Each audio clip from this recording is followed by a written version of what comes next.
என்னடா இது Don theta காட்டிட்டான்றீங்க, எனக்கு தெரியாது டாட்டா அப்படின்னு சொல்லி எஸ்எஸ்சி மக்களே நீங்க டாட்டா காட்டிக்கிட்டு இருந்தீங்க அப்படின்னா உங்களுக்கான ஒரு சரியான மெத்தடை நான் வந்து இறக்கி விடுறேன். அல்ஜீப்ரா அண்ட் ட்ரிக்னாமெட்ரியை கம்பைன் பண்ண மாதிரி ஒரு பேட்டர்ன். லைக் எப்படி இருக்க போகுது அப்படின்னா, ஒரு நம்பரை நம்ம அசம்ஷன் பண்றோம், அந்த நம்பர் நமக்கு எம் அப்புறம் வந்து என் அப்படின்னு இருக்கு. இந்த ரெண்டு நம்பரை மல்டிபிள் பண்ண வர வேல்யூ எப்படி இருக்கும் அப்படின்னு சொன்னா ஈக்குவல் டு 1 இருக்கும். அப்ப எம்மோட ஈக்குவல் டு வேல்யூவும் என்னோட ஈக்குவல் டு வேல்யூ, இந்த ரெண்டு இடத்துல வர வேல்யூ நமக்கு எப்படி இருக்கும் அப்படின்னு பாத்தீங்கன்னா சேம் வேல்யூவாக இருக்கும். இதுதாங்க கான்செப்ட். அப்ப அதே மாதிரி இருக்கும்போது தென் நம்ம ஒரு ஃபார்மேட்டுக்கு வருவோம். 1 divided by 1 plus m power x plus 1 divided by 1 plus n power x.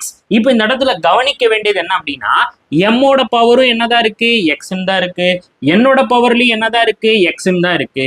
அப்படி வந்தாலும் நமக்கு ஈக்குவல் டு ஆன்சர் என்னவா தான் இருக்கும் அப்படின்னு பாத்தீங்கன்னா 1 தான் இருக்கும்.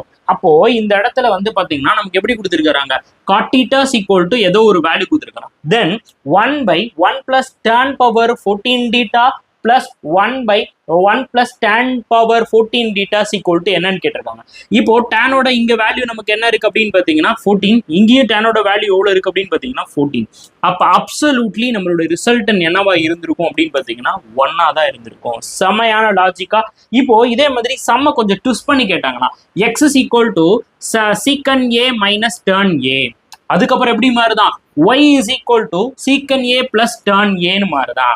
அப்ப எதோட வேல்யூ திருப்பி எப்படி இருக்குன்னு பாருங்க, 1 by 1 plus x power 5 plus 1 plus y power 5 அப்படின்னு இருக்கு. இப்போ இதோட வேல்யூ என்னவா இருந்திருக்கும், அப்சல்யூட்லி இங்கேயும் நமக்கு வந்து பவர் வந்து சேம் தான். ஒய்யோட வேல்யூ அண்ட் எக்ஸோட வேல்யூ இது ரெண்டோட வேல்யூ நமக்கு சீக்கன் டீட்டா டேன் டீட்டான்னு தான் வருது. அப்போ அப்சல்யூட்லி இதோட வேல்யூ நமக்கு என்னவா தான் இருந்திருக்கும், 1 தான் இருந்திருக்கும். ஸோ இது ஒரு முக்கியமான ஒரு லாஜிக் எதுல அப்படின்னு சொல்லி பார்த்தீங்கன்னா ட்ரிக்னாமெட்ரியில. இதே மாதிரி நீங்க எஸ்எஸ்சியோட என்டையர் கான்செப்ட் அட்வான்ஸ் மேக்ஸை பேசிக்ஸ் பிளஸ் ட்ரிக்ஸோட படிக்கணும் அப்படின்னா மணி மாஸ்டர் ட்ரிக்ஸ் ஆப்பை இப்பயே டவுன்லோட் பண்ணுங்க. அதுல எஸ்எஸ்சி கோர்ஸ் இருக்கு, மறக்காம என்ரோல் பண்ணுங்க. இதே மாதிரி நிறைய அட்வான்ஸ் மேக்ஸோட ட்ரிக்ஸ் வந்து வேணும் அப்படின்னா கமெண்ட் பாக்ஸ்ல எல்லாருமே ட்ரிக் அப்படின்னு சொல்லி ஒரு கமெண்ட் போட்டு விடுங்க. அடுத்தடுத்த வீடியோல அப்லோட் பண்ணி விடுறேன். தேங்க்யூ.